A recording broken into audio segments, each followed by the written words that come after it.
So guys, welcome back to channel Cat Comrade, and in today's video we are going to learn about how to scale in AutoCAD. So let's say we have this sample drawing which is here since a long time.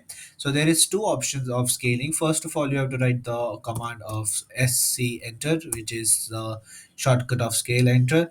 And first you have to specify the base point right over here, and then can specify the ortho that you want to be two hundred times big, 100 times big, 150 times big.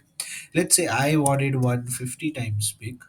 I'll just type 150, and my drawing will be scaled according to it.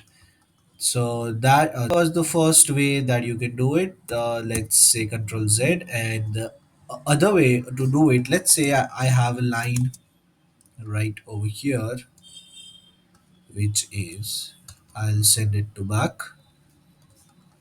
And let's say the second way of doing it is that select this line, press SC enter, specify the base, and the next option that you have is the reference option.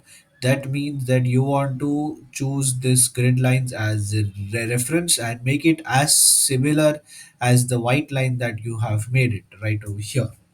These are the main two ways of scaling your any drawing in AutoCAD. And if you want to learn about the easiest method of scaling it, I have shown it by the align tool, which is also very simple. So check it out on my channel on YouTube.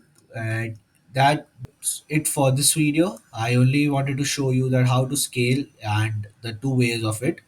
If you have any doubts, then let me know down in the comments. I'll make a separate video for that too. That was it for the video. If you liked it, then share it with someone who may need it. And thank you.